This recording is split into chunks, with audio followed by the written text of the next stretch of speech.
હું આવતો તો એક મારો યુવક શ્રોતા છે ગૃહસ્થ, એણે મને 5 મિનિટ રોક્યો.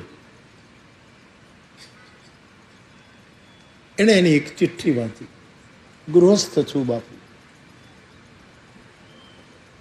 તમે કહો છો કર્તવ્ય પરાયણ રહો એટલે કર્તવ્ય પાળું છું. ગૃહસ્થ છું, સંતાનો છે, પણ દર્પણ કામ ક્રોધ લોભથી મુક્ત નથી થતું.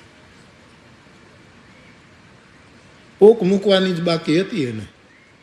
મેં ગાડી રોકી, આ છોકરાઓ સાક્ષી છે. કથામાં આવી નથી શકતો. 2 વર્ષ થઈ જાય છે, હું કથામાં નથી આવી શકતો. આ મારા કયા પાપ છે? આવું છું તો 1-2 દિવસ આવી શકું છું.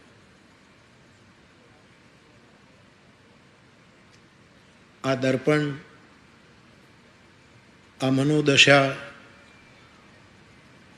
માંથી હું કેમ બહાર? એને તો ઘણું લખ્યું, પણ એ બધું હું ન કહું.